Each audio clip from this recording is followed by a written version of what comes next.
What's up, guys? I'm Aaron. Today I'm going to be showing you how to remove a dashboard in a 2002 Subaru Impreza. This is going to be a first part of a segment that I'm doing. I'm going to be swapping a WRX engine into an RS, so I need to remove the dash harness. So in this video I'll just be doing the dashboard, and I will eventually upload others of doing the rest of the interior harness as well as the entire swap. So hopefully you enjoy this video. So far I've gotten the center console out, which is sitting back here. So now I'm gonna remove all of this radio trim, all that's gotta come out. So you gotta, if you don't know, you gotta pull this out, and there's two screws here, and then you can, once you get this out, it's a little easier to get this frame off, but that pretty much just pulls out. Once the cup holder is removed, you can just kind of grab here and gently pull on it and start pulling it out. It's been a little while since I've had to pull it out, but it's not too hard. Everything in the back seat for now. Got some Ziploc baggies for the screws so I don't lose those. When I got this car, it had the black interior in here, and like 2 screws were in this entire setup, so I had to order new screws from the Subaru dealership to hold everything in place. So I got this cheapo radio off of Amazon, I think for like 25 bucks. It was just a temporary radio until I got my touchscreen with navigation, but for what it is, that was a great radio. Only 2 times I had to take it back out because this white harness is actually really hard to get off. This one here will just vibrate right out of the radio sometimes.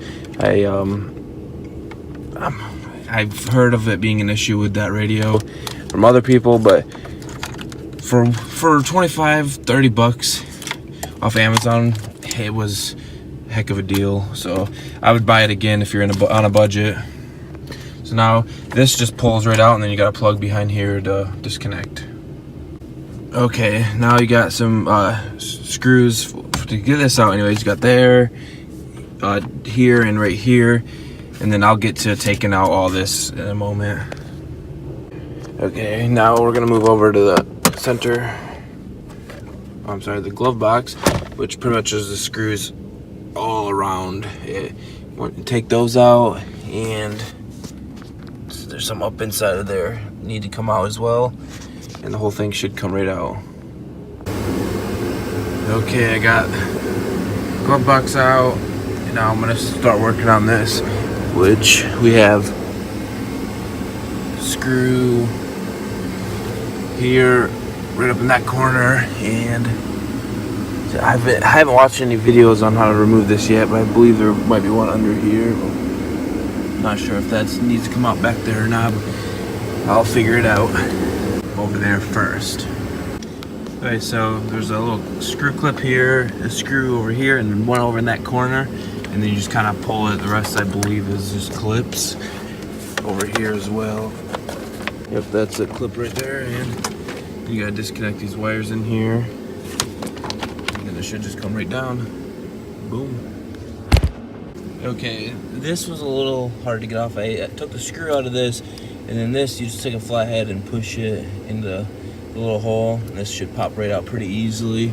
These were pretty easy to disconnect. I had to disconnect this red wire that I had put in. It goes to the BR rev limiter just so I can have it on and off myself. So now we got a screw right there, right up there in that corner, and I'm not sure if there's more, but I'll let you know in a moment. Right there we got some nuts that gotta come out as well. Okay, so I ended up taking it all out, but there was another, I believe I left off with these 2 nuts. There's 2 more, one here and one on the other side. And then you have to pull the trim off. You just grab the top and yank it right off, but be careful, gentle. That side as well. Then there's a trim piece that's back here you'll have access to. You grab that and it's gonna pull off all the way down there. And then there's 2 10mm nuts here and there. And there's 3 10mm nuts underneath. So disconnect the airbag. There's 1, 2, 3.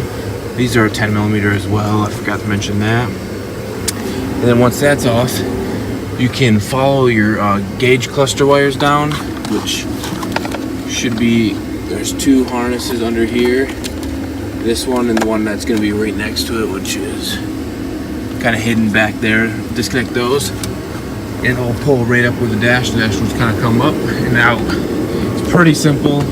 I hear the hard part's getting it back in, so I'm a little nervous. I believe next is taking out the whole air system, heat system.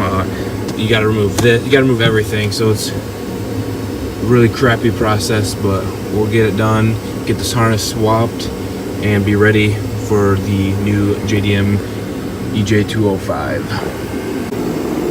That's where I'm going to take a break. Sorry if you can't hear me real well. I got my heater going on. I'm going to call it a night. It's getting late. It's early in the week still, so I should have most, if not all, this finished by the end of the week. Like everything out at least. I haven't got the new harness in yet, so I can't start putting that in until I get it. But hopefully, as soon as I get this out, I will have the new harness ready to go in.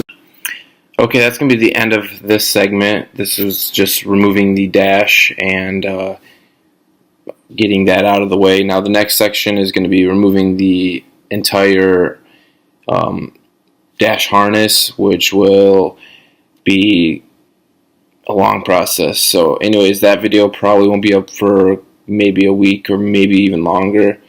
It'd be nice if it was up sooner. We'll see how time works. So anyways, please comment, like, subscribe, check out our other videos, check out our Instagrams, which will be linked below, and